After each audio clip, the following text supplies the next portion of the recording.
state bill makes sex illegal for teens. No sex for teens in Washington state.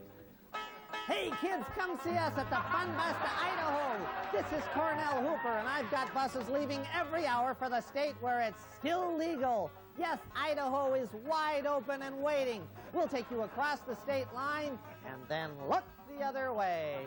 All for just $19.95. That includes tax, tips, and a souvenir Polaroid of your trip to Idaho.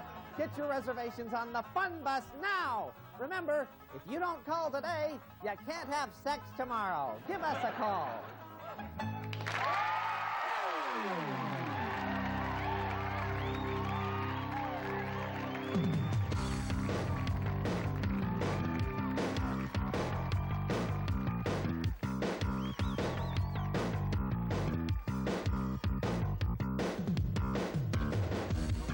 Tonight on Almost Live, Andy Kaufman and his giant frogs. Now, are we sure those frogs are here? Yeah, I mean, here. we've been plugging this the last couple of shows, and then they don't show up. No, they're here. They're here. Yeah. Okay. I'm just kind of worried about them. What's wrong?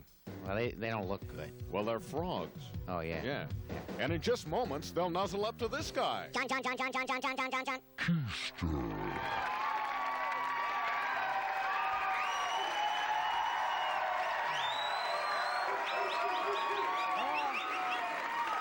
Hello, thank you.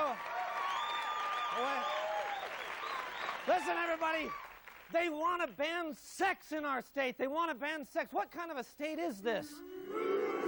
No, we've had the watering ban, the burning ban. We've had a ban on loud music, a ban on tinted windshields, and now they want to ban sexual contact between consenting minors.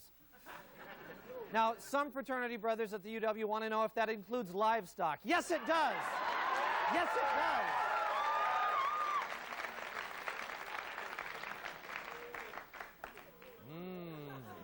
Yeah.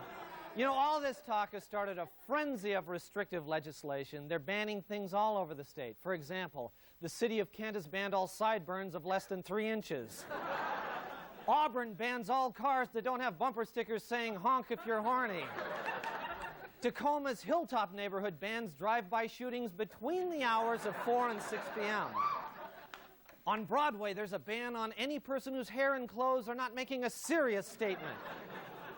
In White Center, there's a ban on residents who say they live in West Seattle. The University of Washington bans all fraternities that order in inordinate amounts of Crisco and peanut butter. Boy. And the Tacoma Dome bans any event that doesn't involve monster trucks. And there is a statewide ban on guys who go, oh, at concerts. You know, we think that things may be getting out of hand with all these bans, but don't let that give you the impression that we here at Almost Live are soft on crime. No, not us. And to prove it, we now present another episode of our physically fit superhero for the 90s. Ladies and gentlemen, stand by for Speedwalker. The reporter, Jeff Bimmel. The story, Seattle's ever-changing skyline. And what better place to view it than Seattle's most famous landmark, the Space Needle. Even on a blustery day, from up here, the city looks serene, secure, safe. But then, my God, someone's trying to steal the Space Needle. I've got to do something. How long does it take for the elevator to get all the way down? 41 seconds. I'm sorry, ma'am, that's just not fast enough. This looks like a job for...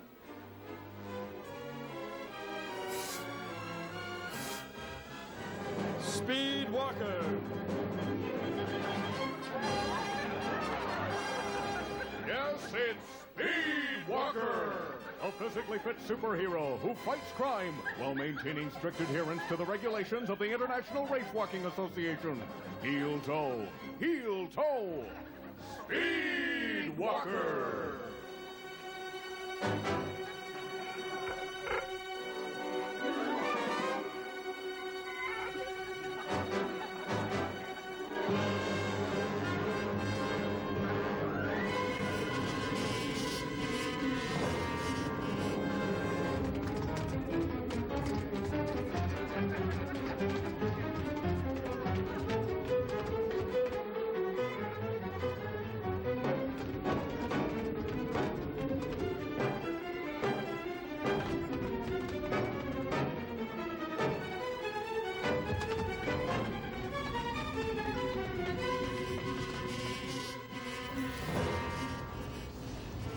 that wrench, punk!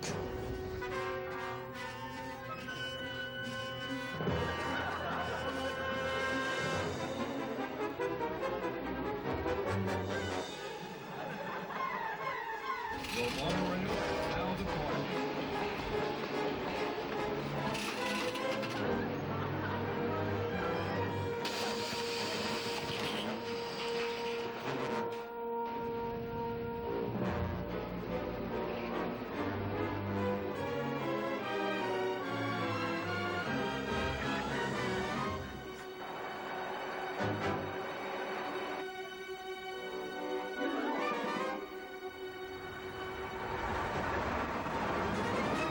There he goes!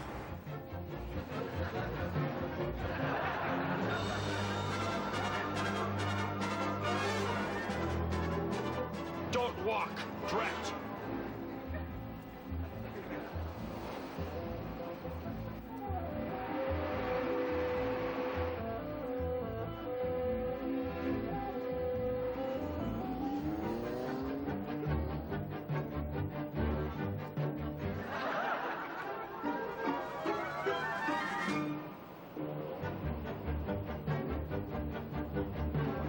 Hold it right there, you wrench-wielding thug!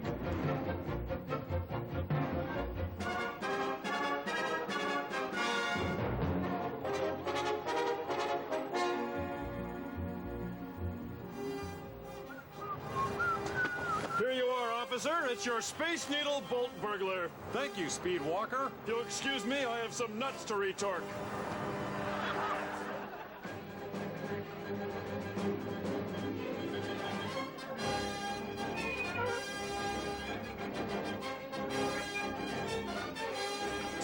Good as new. Remember, kids, respect your landmarks and always heel toe, heel toe. Speed Walker. Okay, stay with us. We'll be right back. We have giant frogs. Giant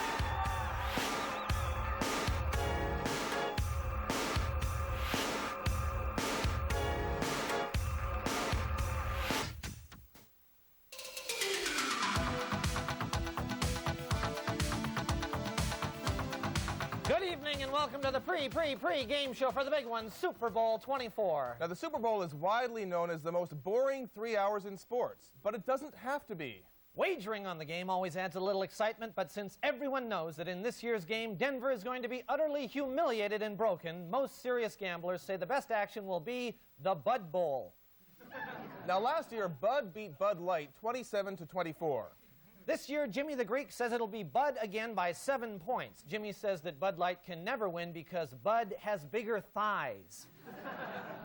Now, the game, as everybody knows, is being played this year in New Orleans between San Francisco and Denver. But as Lou Gellis tells us, even that's not carved in stone. Lou?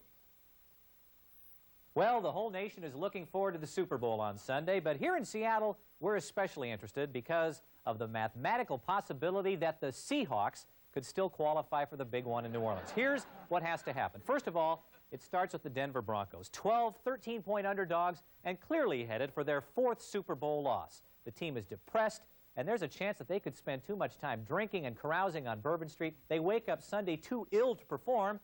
This would put the AFC runner-up Cleveland Browns into the picture. However, if there were to be a major snowstorm in Ohio, severe enough to knock down phone lines, which could happen, there would be no way to notify the Browns in time. So the AFC semifinalists, Pittsburgh and Buffalo, would be next. Now, let's assume that the plane carrying the Steelers accidentally flies into Soviet airspace and is shot down. And the Bills' entire team is sidelined by one of those 24-hour bugs that's been going around, which could happen, and we come to Houston then. The team which recently fired its coach, Jerry Glanville. They, of course, are in total disarray and are not organized enough to field a team. This brings us to Cincinnati, which, being in Ohio, is also crippled by that big snowstorm. Next in line would be the Los Angeles Raiders. But the big problem here is that Bo Jackson has already started preparing for baseball spring training. And if he can't play, why would the Raiders bother? That leaves Kansas City, Miami, and the Seahawks. Well, let's assume that half of Kansas City's team has signed up for that fun cruise with Brian Bosworth, which could happen. That would eliminate them. This leaves Miami and Seattle. Now, these two teams did not play against each other during the regular season, However, since Seattle was recently voted the most livable city in America, not Miami, the Seahawks would have the edge and would therefore qualify as San Francisco's opponent for the Super Bowl, which could happen. Okay, but no matter who plays, the real stars of any Super Bowl are the commercials. And this year, at $1.4 million a minute, the competition is fierce. The advertisers have pulled out all the stops, so let's preview the action. A new McDonald's ad filmed in a small town in Alaska will promote the new Quarter Pounder with crude, McBlubber with cheese, and Otter McNuggets. We'll all be anxiously awaiting the new Pontiac commercials. They'll be unveiling a brand new version of Ride, Pontiac, Ride with new music. Maybe something like, Ride, Pontiac, Ride! There's a new Pepsi ad with the Wonder Years' Fred Savage, who writes a love letter comparing his love for Pepsi to his love for a certain girl. Apparently she's cold, cheap, and completely unnatural. And Gillette is introducing a revolutionary new razor during the Super Bowl. Now, you have to wonder, how revolutionary can a razor be? Well, initial scouting reports say that the razor may work in one of three ways. One, low-level radiation rods actually vaporize the 5 o'clock shadow into oblivion. Two, a tiny digital voice module criticizes each whisker, crushing its self-esteem until it simply gives up and falls out on its own. Or three, the handheld unit actually faxes unwanted facial hair to another location. So there should be plenty of excitement during Super Bowl 24. Just don't look for it on the football field. Finally, we want you to feel as comfortable as possible as you watch the game. So here are a couple of phrases that you will hear the announcers saying. That could be the play of the game right there. This could be the play of the game right here. Now, here are some phrases you won't hear the announcers saying. This victory has got to feel good for Denver. What San Francisco really needs is a quality linebacker like Brian Bosworth. And finally, here are some phrases you'd like to hear the announcers saying.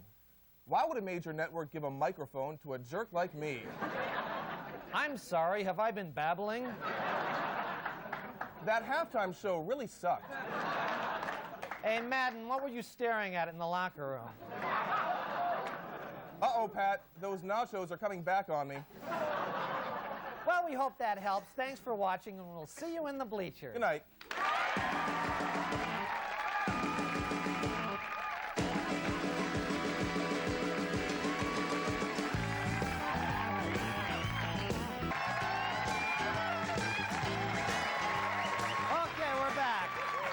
We're back. Thank you. Well, if you own a television or read any newspaper in the world, you're probably familiar with my next guest tonight. He's the center of a huge controversy involving the world's biggest frog jumping contest because he owns the world's biggest frogs. Please welcome Andy J. Frogman Kaufman. Come on out. Nice to have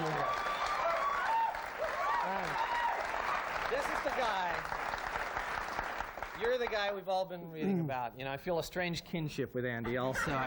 And Andy, just a little bit of background before we get the frogs out. You lived for 12 years in Cameroon, the African country of Cameroon. I believe we've got a picture of that there, the people that you live. Now, what's wrong with this picture? There he is. Can you tell where I am, John? Yeah, the outside. You lived with that tribe, is that right? I spent 9 years with those people. 9 years with those people, and that's where you discovered these frogs, is that correct? That's correct. I discovered these frogs. And you're the only person in the world who has them? Absolutely the only person in the world that has them. Okay. Except for a few Cameroonians. Except for, of course, a few Cameroonians, right. And you've brought them here because you import these sort of animals and things in, and a big controversy has sprung up about this. We'll talk about it a little bit later, but I think can we bring them out and start can I pick up one? Can I handle one? Okay, incidentally, John has never handled this frog yet. I have never, that's true. This ought to be fun. That's right. We'll try a little one to begin with. Okay. All right. This is a little one. Whoa! Now this is... Now what you do, John, is you just hold them like that. You see how I'm holding them right in between there? Okay. Right in there, kind of tight though. Yeah. You don't drop them. Okay. You got them? Hold them tight there. Okay, that doesn't hurt him? No, that's it okay? doesn't. It's like my kids. This is the way I hold my kids. Yeah, That's the same thing.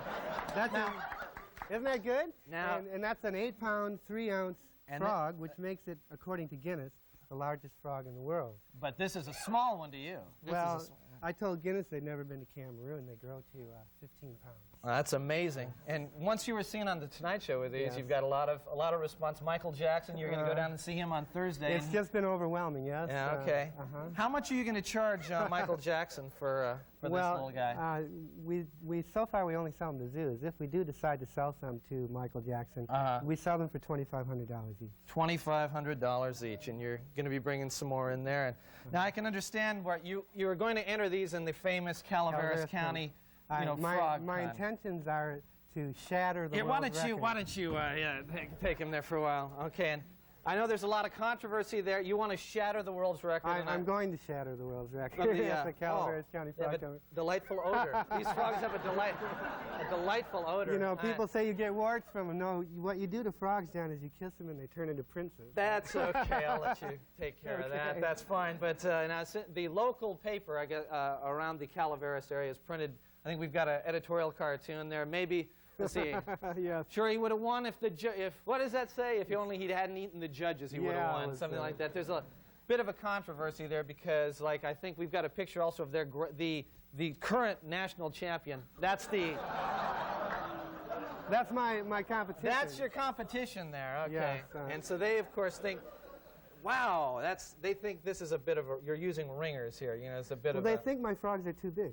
And What do you say to that when people? I mean, don't they have a point that this is sort of bringing? I in understand like what they're saying, but this is a contest. The Guinness World Book of Records will be there. It's a contest to measure the longest jump of three jumps of a frog. The rules are that the frog be at least 4 inches and be a frog. This certainly is 4 inches, and it definitely is a frog. Okay. And so I'd like to, and besides, I feel it's the destiny of these frogs to win that contest. Okay. And So a normal. Okay, we're going to have them jump here in just a minute. We're But a gonna jump normal, like, what is the world's record down there right now? Calaveras County, the world's record is 21 feet, 5 3/4 inches, but that's measuring from the beginning of the first jump to the end of the third jump. So 3 jumps, and they Yeah. go 20 feet or so. And Yeah. how long can these guys jump? Mine can jump 20 feet in one jump. but probably not. It could jump 3 feet. It could Well, it jump could 10 probably- feet. It could jump 20 feet. The They thing could is beat that Bob they could start from the starting point and then jump and end up at the starting point. If that was the case, Oh, I see. then Yeah. they wouldn't win. But we have 10 frogs. We have a good shot at it. Okay. Well, let's see. Go ahead and let's get let's some put of these this guys one up. here Yeah, back, and we'll just Boy, get one he's that's a had little enough. bit I've fresh. had it. Okay. Uh, Do you need your assistance or anything? or- They're going to watch us. Okay, They'll- go we ahead, just bring- we want to make sure. Bring 'em and, right out. We want to watch the audience here. When a frog jumps up, just catch Just it. grab him, yeah.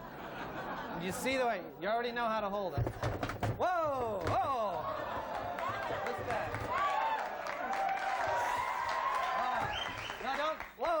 Don't spook them now, don't scare them. Okay, now. They jump at people who scream. Okay, here we go. It's just going to be one jump. 1, 2, 3, jump. Oh, look at him. Oh. We want to be careful of that. Don't hurt. Okay. Oh, don't. He's okay. Grab him. Oh, Scott. there.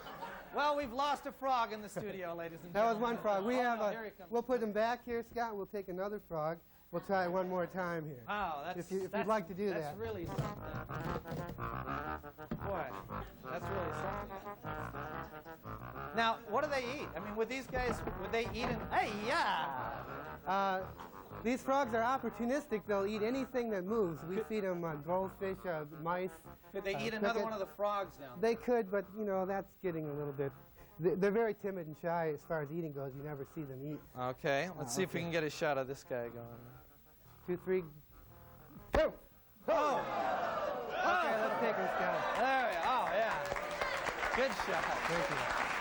Thank you very much. That's a good shot. Thank you. Well, Andy, that's very impressive, and I Thank know you. that you've got right here this T-shirt. You're opening up a training. Andy is opening a training center for his frogs. I here in think the people Seattle. of Seattle, we want to build a training facility to teach Okay. these frogs to jump, and we have these T-shirts that support the. Right. It says support. Support Andy Kaufman's Frog Training Center. You're Okay. trying to raise money for that, and you'll We let are the trying to do public that. in to see the frog Absolutely. training, because the record's going to come home to Seattle. That's right. Thanks very much for Thank coming you, down. John, very much. Thank all of you.